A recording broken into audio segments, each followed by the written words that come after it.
25 तारीख को पार्लियामेंट चल रहा, 25 तारीख को मैं अपना इस्तीफा लेकर जाऊंगा स्पीकर साहब के पास और वो इस्तीफा उनको देके आऊंगा, क्योंकि अगर मैं आपकी जीवन रक्षा नहीं कर सकता तो ऐसी राजनीतिक सत्ता से, ऐसी राजनीतिक ताकत से कोई भला नहीं होने वाला। मैं ऐसी राजनीति नहीं करना चाहता। अगर जिंदा रहोगे तभी तो इज्जत की जिंदगी पाओगे, जिंदगी तो तभी रहेगी जब जिंदा रहोगे।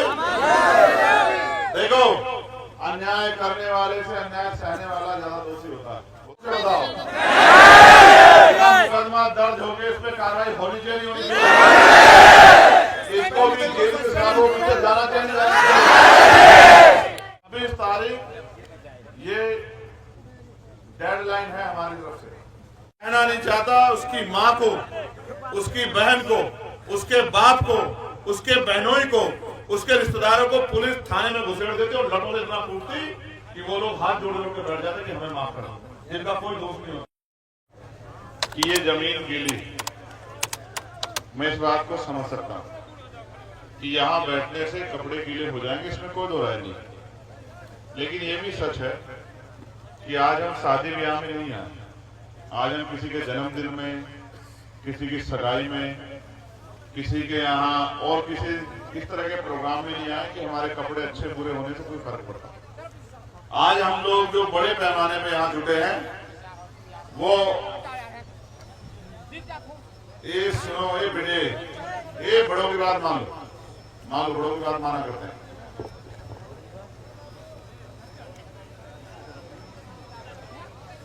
ये बेटे डांडुओं में बहुत एकदम ठीक हो जाओगे।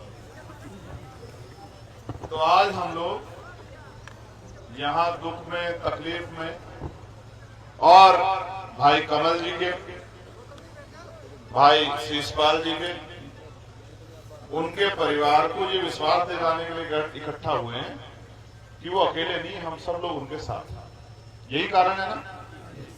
घटना की आपको जानकारी है, जिनको जानकारी नहीं वो जितनी जानकारी में मेरी है मैं अपने मुंह से भी बता दूं कि घटना क्या है। घटना ये है, बाहर एक ऑफिस है, ऑफिस पैसे वाले लोगों का, ताकतवर लोगों का है। शीशपाल को उन्होंने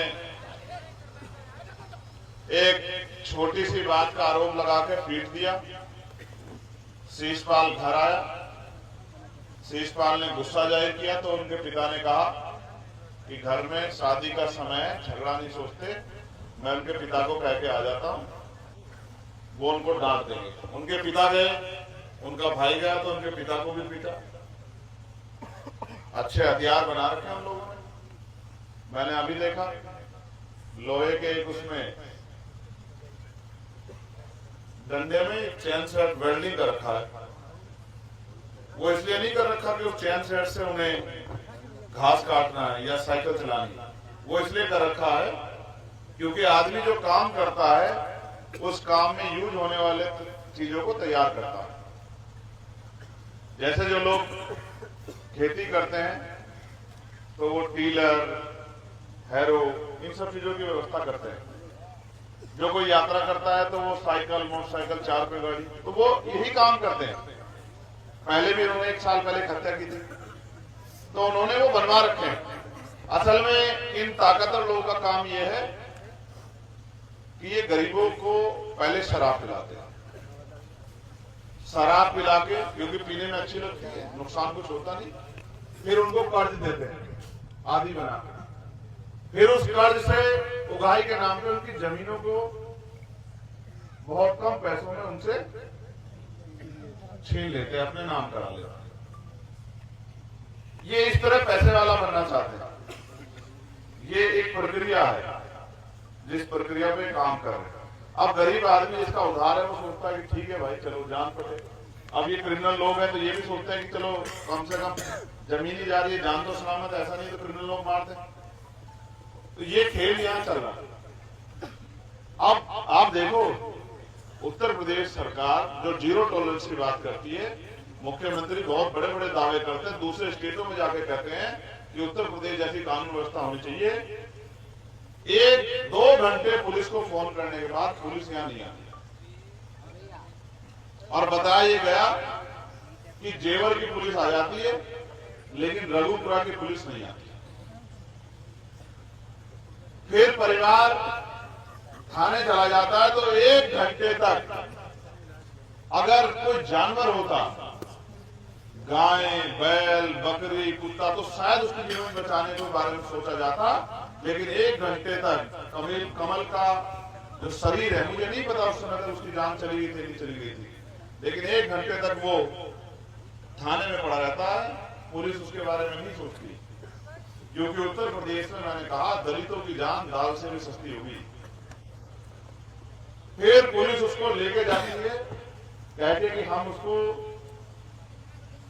हॉस्पिटल लेके जा रहे हैं, 2.5 घंटे तक किसी हॉस्पिटल नहीं पहुंचती। यानी कि सब मिला जुला के चाहते थे कि उसकी जान चली जाए। जब वो जिंदा ही नहीं रहेगा तो फिर वो क्या गवाही देगा, किसने गोली मारी, क्यों मारी। ये तो अच्छा हो कि हमारे लोगों ने वीडियो बना लिया और वीडियो में वो गोली चलाते दिख रहे हैं, उनकी पूरी टीम दिख रही है। अब इतनी बड़ी घटनाक्रम, ये ऐसा नहीं कि दिल्ली से, देश की राजधानी से 500-700 किलोमीटर दूर हो रही है गांव में, ये देश की राजधानी के जड़ में हो रही है। 50 किलोमीटर की दूरी नहीं है यहां से दिल्ली की। तो जब देश की राजधानी के बराबर 50 किलोमीटर परिधि के बराबर में बिल्कुल अगर दलितों के साथ खून की होली खेली जा रही है, तो हम लोगों को अपने अंदर झांक के देखना चाहिए कि हम कहां खड़े हैं आजाद भारत में। क्या हमारी जिंदगी का कोई वैल्यू है? क्या हमारे मरने से किसी को फर्क पड़ता है? और जब हमारे जीवन की इतनी वैल्यू नहीं कि जैसा मैंने कहा कि कुत्ता, बिल्ली, घोड़ा, गधा, गाय कोई भी होती तो शायद उसके जीवन बचाने के बारे में सोचा जाता, लेकिन कमल के बारे में नहीं सोचा गया। इसलिए मेरी चिंता और बढ़ जाती। जब मुझे 2-3 दिन पहले बताया, 3 दिन पहले की घटना,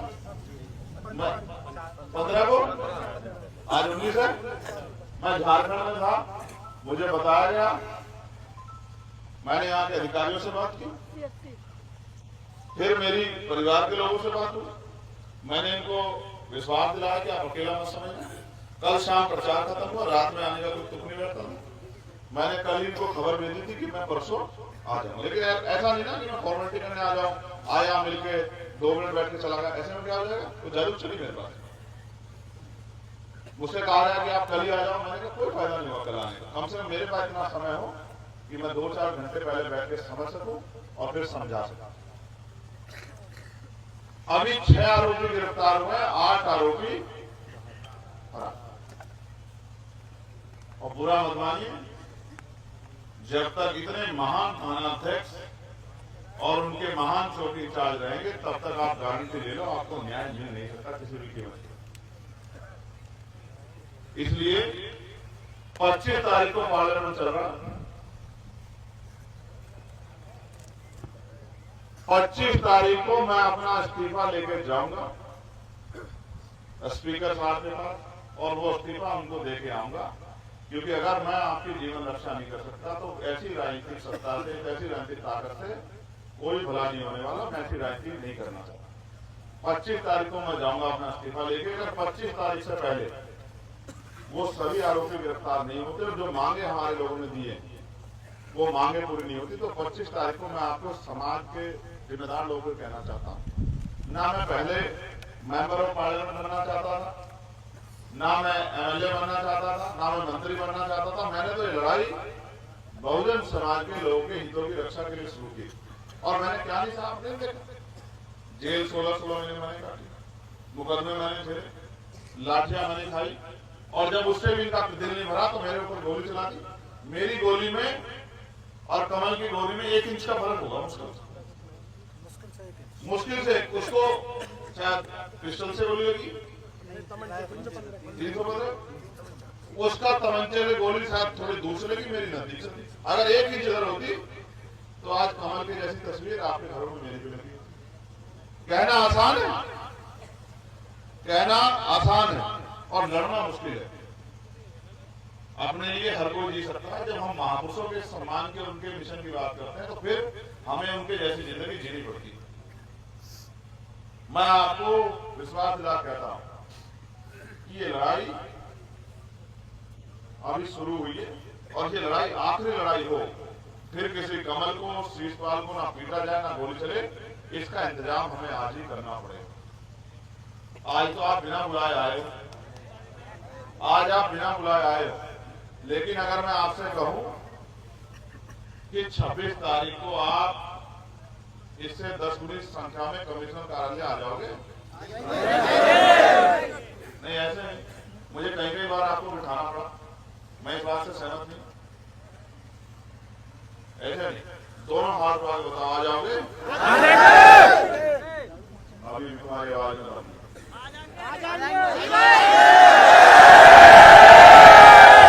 जिंदा रहोगे तभी तो इज्जत की जिंदगी पाओगे। जिंदगी तो तभी रहेगी जिंदा रहोगे। देखो, अन्याय करने वाले से अन्याय सहने वाला ज्यादा दोषी होता है नहीं होता? हमारे साथ अन्याय हुआ है, हमने किसी साथ अन्याय किया? अन्याय हुआ ना, हमारे व्यक्ति को मारा गया ना। मैं ये नहीं कहता किसने मारा, किस जाति का, किस धर्म का, कितना ताकतवर, कितना भी ताकतवर कानून के आगे बिल्कुल छोटा। अगर पुलिस ने जिम्मेदारी से काम किया तो उनमें से एक गुंडा नहीं भाग पा रहा है। मैं आपसे ये कहता हूँ, रोज रोज के चक्कर में मत पड़ो, एक ही दिन तय होना चाहिए। सीख लो, किसी को सुई लगती है तो वो पूरा समाज हिम्मत जुटा लेता है कि सुई का जवाब हमें देना। मैं आपको ये नहीं कहता हिंसा का जवाब हिंसा से दो, लेकिन मैं आपको ये भी नहीं कहता कि सेल्फ डिफेंस करना बंद कर दो। आत्मरक्षा बहुत जरूरी है। ये तो आपका संवैधानिक दायित्व है कि आप अपने जीवन की रक्षा करो, लेकिन मैं आपसे कहता हूं 26 तारीख ठीक है, इसको आगे बढ़ाएं। संविधान दिवस है ना, संविधान की रक्षा कहां करोगे? घर में पढ़ोगे? 26 तारीख को संविधान की रक्षा घर में पढ़ के करोगे या मेरे साथ वहां कमिश्नर कार्यालय में? संविधान तो हमें जिंदा रहने का अधिकार देता नहीं देता है। मैं आपसे पूछना चाहता हूं, ऐसे थानाध्यक्ष को जिसकी नजरों में हमारी जिंदगी की कीमत, ऐसे चौकी इंचार्ज जिसकी नजरों में हमारे जीवन की कीमत कुत्ते बिल्ली से भी कम है, क्या उसको इस थाने में रहना चाहिए? नहीं, जोर से बताओ। मुकदमा दर्ज हो गया, इस पे कार्रवाई होनी चाहिए, नहीं होनी चाहिए? इसको भी जेल के सालों में जाना चाहिए। अगर ऐसे अधिकारी कर्मचारियों को छूट दी जाएगी कुछ नेताओं को खुश करने के लिए, तो मैं मानता हूं फिर कल किसी कमल में गोली चलेगी मेरे बात को आप याद रखें। ठीक है? 26 तारीख ये डेडलाइन है हमारी तरफ से, या कम करूं इस समय को? 26। देखो, मैं समझता हूं जादू की छड़ी तो इनके पास में नहीं, लेकिन अगर ये अपनी पे आ जाए। अच्छा, ये घटना अगर हमारे किसी बच्चे से हो जाती है, मैं कहना नहीं चाहता उसकी माँ को, उसकी बहन को, उसके बाप को, उसके बहनोई को, उसके रिश्तेदारों को पुलिस थाने में घुसेड़ देते और लटों इतना कूटती कि वो लोग हाथ जोड़ जोड़ के बैठ जाते कि हमें माफ करो, जिनका कोई दोष नहीं होता। लेकिन अब हमारे लिए तो ऐसा भी नहीं कि जिन्होंने घटना की उन्हीं को गिरफ्तार कर लेगा। मैं गलत तो नहीं कर रहा हूं? अगर ये घटना आपके द्वारा गलती से हो जाती तो शायद बुलडोजर आपके घर के बाहर खड़ा होता नहीं होता? मैं बुलडोजर प्रक्रिया का समर्थक नहीं हूं कि किसी का घर तोड़ा जाए, लेकिन अगर कोई जगह अड्डा बना ली गई हो कि उसके जरिए गरीबों में जुल्म किया जाए, तो मैं इस बात का भी समर्थन नहीं करता कि ऐसी जगह को ताकत दी जाए कि भविष्य में कोई और योजना बनके किसी की जान जाए।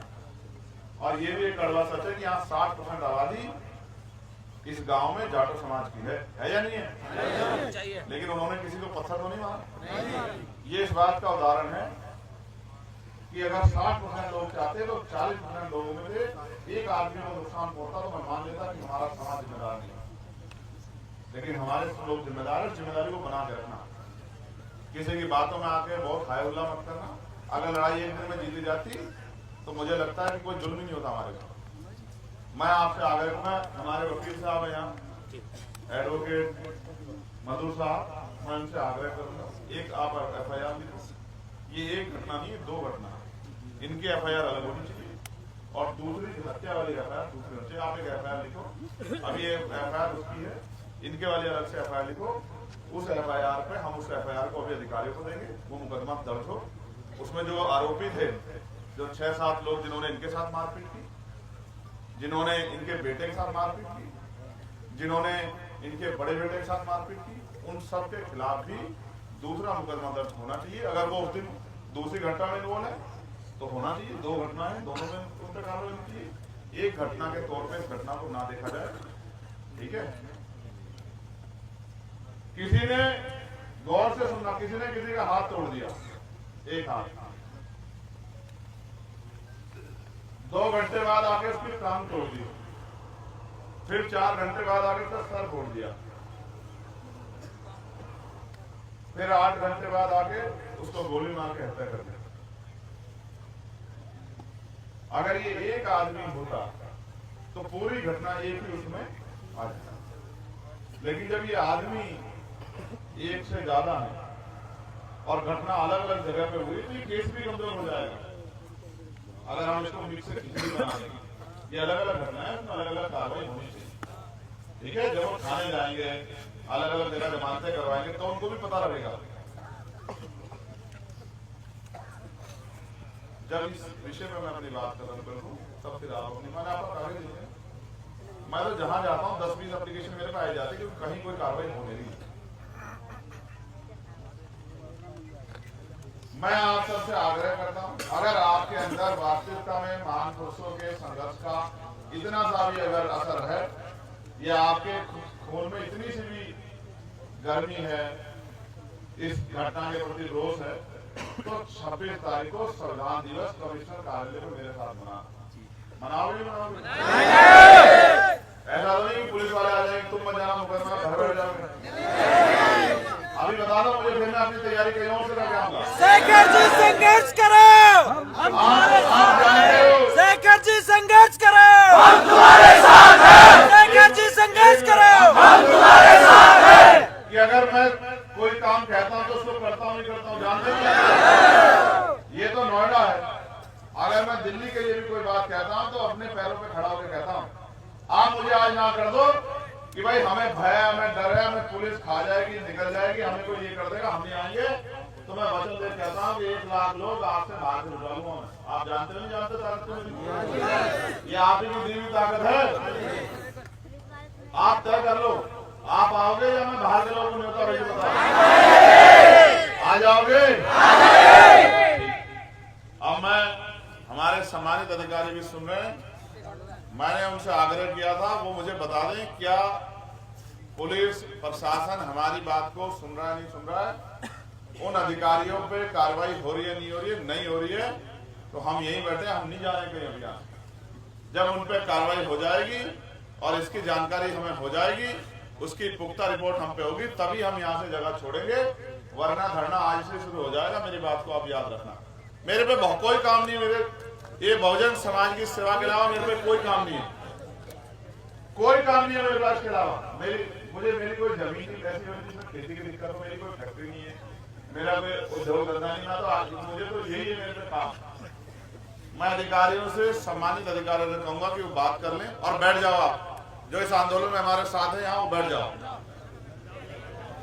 कोई खड़ा ना रहे। जो खड़ा रहेगा उससे फिर मैं नाराजगी जाहिर करूंगा।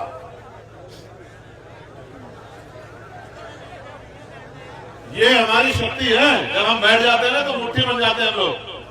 फिर ये एहसास हो जाता है कि ये इतनी जल्दी छोड़ने वाले नहीं है। और जब हम खड़े रहते हैं तो घूमते रहते हैं तो इनको एहसास हो जाता है कि तो भीड़ बिखर जाएंगे थोड़ी देर में, कोई इधर से जाएगा, कोई इधर से जाएगा। नहीं नहीं, कहीं नहीं जाएंगे, हम कहीं नहीं जाएंगे। बैठ जाओ। मीडिया, इन सब के लोग भी बेचारे अपना अपना काम कर लेंगे। मेरे जो भाई हैं इस मिशन के, वो लोग बैठ जाओ। उनसे मैं उम्मीद करूंगा कि उन्हें मुझे दोबारा नहीं करना पड़ेगा। वकील साहब, अगर इधर दिक्कत है तो पीछे जाके बैठ जाओ, मगर बैठ जाओ, क्योंकि जब आप खड़े रहोगे ना तो औरों को कहना भारी हो जाएगा मुझे। बैठ जाओ। यहां से वहां तक कोई देखे तो एक परिवार देखना चाहिए, तभी उसका आनंद है। ऐसे नहीं कि कोई खड़ा है, कोई बैठा है। आज आंदोलन अभी से शुरू करते हैं, देख लो सर्दी होगी रात में, ठंड लगेगी आपको, भूख लगेगी आपको, अरे मान जाओ भूख के चक्कर में घर जाओगे। चलो फिर बैठ जाओ, देखते हैं। चलो चलो बैठो भाई, बैठ जाओ। किसी को बैठने में उस तरह की तकलीफ हो फिजिकली शारीरिक तौर से, वो ऊपर जाकर तो बैठ जाए। यहाँ हमारी माएँ बैठी हैं, ये हमारा सम्मान है। वहां हमारी माएँ बहनें बैठी है, जब माएँ बहनें बैठी फिर किसी को नहीं खड़ा रहना चाहिए। तुमसे क्या नहीं तो बेटे वहां चले जाओ, वहां जाके बैठ जाओ पुलिस के पास। लेकिन जब इस पंडाल में हो तो बैठ, सुनो भाई बैठ जाओ। बहादुर से मजबूत से नौजवान बैठ जाओ, बैठ जाओ। तुम लोग अपने लोग हो ना, तो पीछे खड़े हो। तुम तो अपने, यहाँ तो जो आया है किसी भी जाति धर्म का वो अपना ही, जो अपने दुख। साथियों, जैसा कि आपको पता है, बी मिशन टीवी हमेशा ग्राउंड जीरो की रिपोर्ट आपके बीच रखता है। अगर आपको हमारा काम पसंद आता है तो बी मिशन टीवी को आर्थिक मदद करें, जिससे कि हम यूं ही निरंतर ग्राउंड लेवल पर काम करते रहें। स्क्रीन पर दिख रहे QR कोड को स्कैन करें और अपने दान की राशि बी मिशन टीवी के खाते में भेजें। QR कोड के अलावा आप हमारी UPI ID BMissionTV@YBL पर भी मदद भेज सकते हैं।